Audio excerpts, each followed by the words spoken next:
चलिए आज मैं आपको एक ऐसी मज़ेदार कार्यशाला की ओर ले चलती हूँ जिसमें बहुत ही रोचक तरीके से बच्चों को खेल खेल में विज्ञान से कैसे जोड़कर सिखाया जाता है ये बताया जाएगा। इसमें श्री निहार सर, गौतम सर और पंकज सर के द्वारा धूप दीप दिखाकर माँ सरस्वती की पूजा की गई। माता सरस्वती का वंदन दुर्ग एपीसी श्री विवेक शर्मा जी के द्वारा किया गया।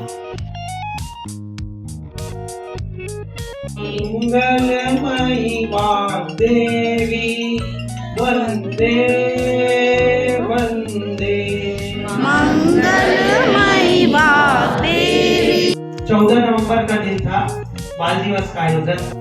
इसी कड़ी में अतिथियों का स्वागत एपीसी सर द्वारा किया गया।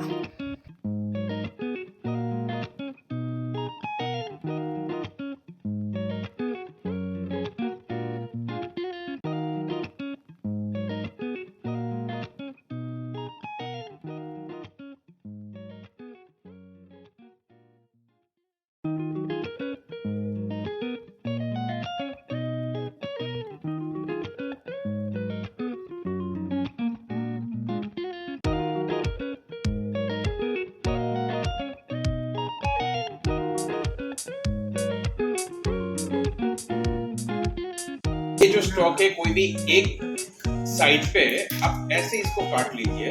अभी मत कीजिएगा, पहले देख लीजिए, बाद में कीजिएगा। ऐसे काट के वो मगरमच्छ का मुंह या चिड़िया की चोंच जैसा वैसा आपका एक ट्रायंगल बन जाएगा, राइट, एरो जैसा शेप बन जाएगा। वो करने के बाद एक साइड, हाँ दोनों साइड से काट के और एक कोने से काट, राइट, एक एंड से काट के और बाद में इसको थोड़ा ऐसा फ्लैट कर लीजिए एंड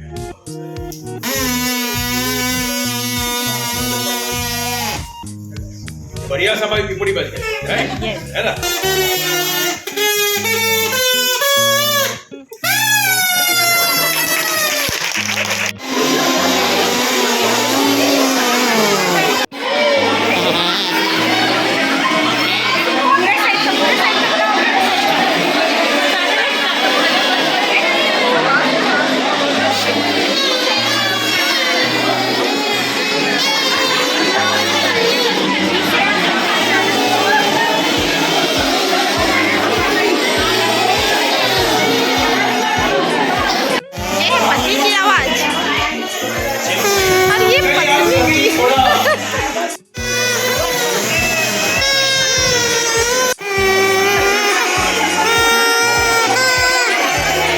बाय द वे आवाज बनती है ना। बहुत सारे लोग जो आप बोल रहे थे ना कि आवाज नहीं बनती, बन जा। फिर अगर यहां से मैंने ये दूसरी साइड को मैंने डिप किया और यहां से अगर मैं हवा मारूंगा,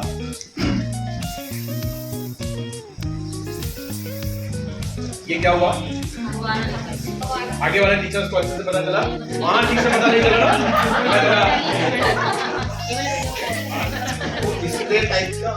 स्प्रे हो गया है ना। नजदीक आया तो सर को अच्छे से पता चला कि स्प्रे चल रहा है। वहां दिखा क्या अच्छे से दिखा? आप किसी को बुरा नहीं लगना चाहिए ना।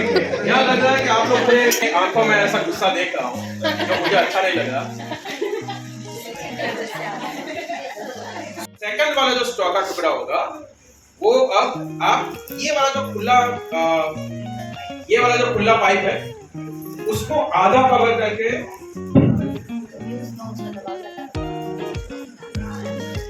ये वाला जो खुला पाइप है उसको आप आधा ऐसा कवर कर लोगे, वैसे लगाओ, ठीक है। ये वाला जो आधा है वो ऐसे लगाओ, ठीक है। यानी ये वाला जो पाइप का ओपनिंग है, ये वाला पाइप, ये वाला जो स्ट्रॉ है वो इसके मुंह को आधा कवर करना है। ये समझ गए? ये एकदम इंपॉर्टेंट पार्ट है। इतना करके ऐसे एडजस्ट करना है और यहाँ पे पहले ग्लू लगा देना है, बाद में आपको ऐसे चिपका देना। हम आपको वो फेविक बॉन्ड देंगे। ये जो कबाब स्टिक है वो सभी को एक चाहिए होगी और एक स्ट्रॉ होना चाहिए। आपका वाटर बॉटल का वो तो कंटिन्यूस वहीं पे रहेगा ना। जितना बाहर चला गया उसका प्लेस और पानी अंदर से ले लेगा, राइट। बट जो दबाव की बात कर रहे थे वो दबाव अंदर से कोई एक्स्ट्रा लगने नहीं वाला, है ना। सो वो एक चीज हो गई। अब दूसरा सवाल, ये जो हम ऐसा स्प्रे करते हैं तो ये जो बूंद गिरी ना सभी है तो इसको मैं बोलूंगा 0 0, ठीक है। अब अगर मैं एक उंगली उठा दूं तो ये मेरा, आप देख लो मेरा कहीं पैटर्न रिपीट तो नहीं हो रहा है। अब अगर मैं इस उंगली को बंद कर दूं और इसके पास वाली खोल दूं तो ये नया पैटर्न आ गया। तो ये मेरा हो गया 2। और अब अगर मैं ये पास वाली उंगली खोल दूं तो 3।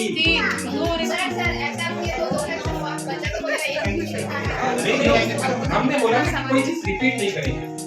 अगर उसको आप रिपीट करेंगे आप मेरा पैटर्न देखें, ये मुट्ठी बंद, ये दोबारा रिपीट नहीं होगी। ये तो एक मुट्ठी बंद है, ये दोबारा रिपीट नहीं होने वाली है। फिर अगर मैं एक उंगली खोलता हूँ तो ये नया पैटर्न बन गया। अब मैं अगर इस उंगली को बंद कर दूं तो फिर से मुट्ठी बन गई, लेकिन इसके पास वाली उंगली खोल दूं तो नया पैटर्न। तो ये दूसरा पैटर्न है, इसको मैं बोलूंगा 2। अब अगर मैं इसके पास वाली उंगली खोल दूं तो ये मेरा तीसरा पैटर्न हो गया। और ये हो गया 3। दोनों उंगली बंद कर दी और इसके पास वाली खोल दी 4। अब ये खोल दी, अब ये बंद कर दी, ये खोल दी, अब ये खोल दी, और तीनों बंद और ये खोल दी। अब फिर से करें, ये 9, ये 11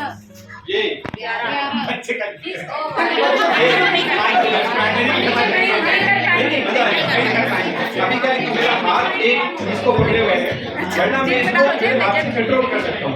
तो कहाँ तक थे? 11 12, फिर ये खोल दी, फिर ये खोल दी 14 के 15, और फिर ये खोल दी 15, और ये सारी बंद और अंगूठा खोल दिया 16। और अभी तो मैं एक हाथ से ये अंगूठा खुला हुआ और फिर से बाकी है, और फिर ये मेरा ये वाला हाथ बाकी है। और हमें सिर्फ हाथ ही क्यों यूज करने हैं, मतलब अंगुलियां कितनी है अपने शरीर में? 10 नहीं है। थोड़ा सा ध्यान से देखोगे तो आपको 20 उंगलियां दिखेगी। कहाँ है वो 10? ये पेट के अंदर भी और 10 उंगली है। तो ये जो कॉन्सेप्ट मैं बता रहा हूँ इसको बोलते हैं बाइनरी नंबर। आपने अगर सुना होगा, कंप्यूटर जिस लैंग्वेज पे काम करता है, ये मेरी बाइनरी नंबर है। अब छोटा सा एक और एग्जांपल मैं आपके साथ शेयर करूंगा, ठीक है। अब मैं अगर आपसे पूछा संजय सर के लिए बहुत बहुत धन्यवाद ज्ञापन करना चाहूंगा कि वो मेरा काम आसान कर दिया। तो अब आप अगर ध्यान से देखेंगे तो मैंने क्या करा, एक स्ट्रो पे मैंने कुछ 3 छेद कर दिए, और अब मैं इसमें फूंक मारूंगा तो क्या होगा? आवाज आएगी।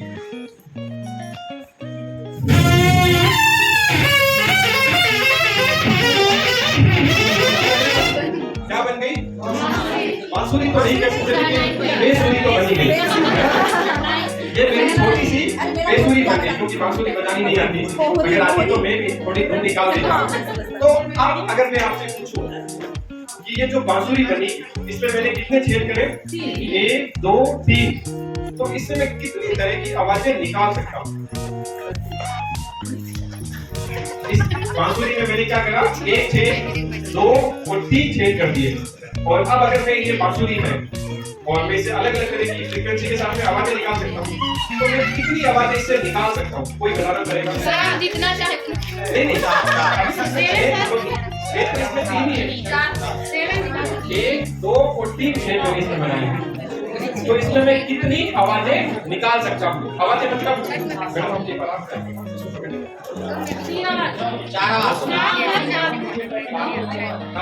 तो मैं अभी अलग अलग तरह की आवाजें निकालने की कोशिश करता हूँ। तो आप ध्यान से देखना, अलग अलग आवाजें सुनाई देंगे।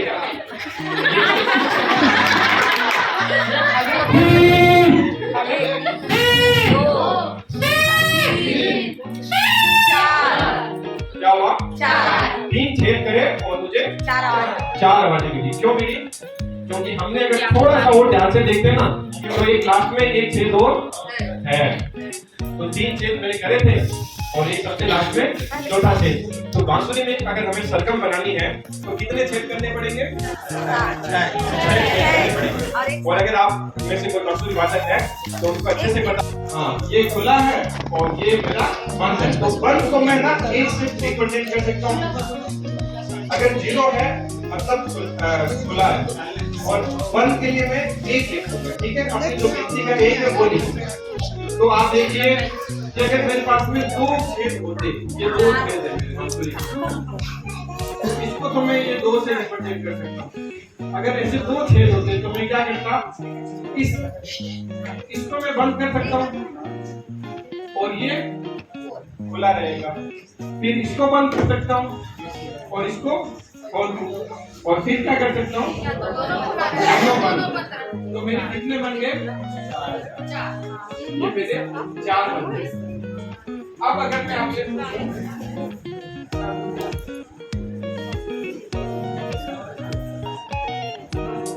अब मैंने क्या सवाल करा कि अगर मैं एक छेद और इसमें बढ़ा दूं तो मुझे कहां छेद बढ़ाना पड़ेगा, यहाँ पे अगर मैं सभी में एक एक छेद और लिख दूं, ये बन गया, ये भी एकदम नया पैटर्न है, 3 0 2 0 2 0 और 1 0।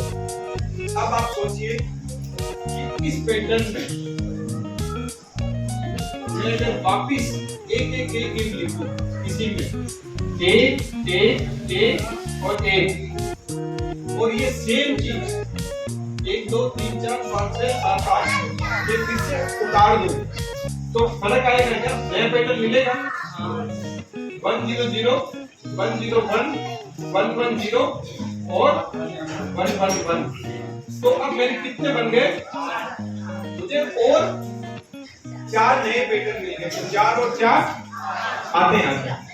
और अगर आप थोड़ा सा और ध्यान से देखोगे ना तो आप पाओगे कि हम जो गिनती गिनते हैं, हम गिनती कैसे गिनते हैं, 1 2 3 4 5 6 7 8 9 और उसके बाद में 10। तो हम जो गिनती गिनते हैं उसको बोलते हैं डेसिमल नंबर सिस्टम। सबको पता है हमारे पास में कितने अंक हैं, 9 अंक है, और 0 को जोड़ लें तो 10 है, और हम उन्हीं अंकों का यूज करके हम कहां तक चले जाते हैं, लाखों और करोड़ों में चले जाते हैं। कैसे जाते हैं, हमारे पास में अगर ऐसे अंक है तो सबसे पहले मैं गिनती पे आ रहा हूँ, थोड़ा सा आपको और अच्छे से समझाने के लिए मैं गिनती पे आ रहा हूँ कि हम गिनती में आगे कैसे बढ़ते हैं, फिर आप इस पे आएंगे इसमें आगे कैसे बढ़े। तो गिनती में आगे बढ़ने के लिए मैं क्या लिखूंगा, 0 1 2 3 4 5 6 7 8 9। अब मेरे सारे अंक खत्म हो गए, अब मुझे क्या करना पड़ेगा, मेरे पास में एक डिजिट और लेनी पड़ेगी। तो वो कैसे लेंगे, 0 का तो यहाँ पे सभी 0 0 है तो उसकी वैल्यू भी क्या होती है 0 0, मतलब अगर मैं यहाँ पे 0 लिख दूं तो 0 3 और 3 1 है। तो अब मैंने क्या करा, ये 0 मेरा हो गया। अब मैं क्या करूंगा, इसके बाद में क्या आता है, 0 के बाद में 1, वो सेम 1 में यहाँ लिखूंगा 1, और फिर से ये 0 कहाँ जाएगा, या फिर यहाँ पर भी देख सकते हैं, यहाँ पे मैंने क्या करा, 1 लिख दिया और ये 0 वापस आ गया, फिर से 1 सबसे आगे 1 लिख दिया मैंने, ठीक करा, और क्या हुआ, मेरी पूरी की पूरी नई गिनती बन गई। और फिर से सेम चीज मैंने नया अंक बनाना है तो मैं क्या लिखूंगा, क्यों नहीं 0 1 0 यस 1 अगला 0 1 तो सेम ही होगा ना, ये 0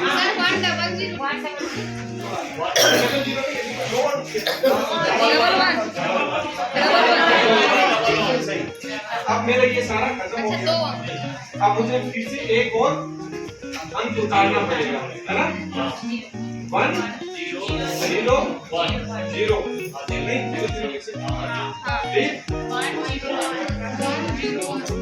1 0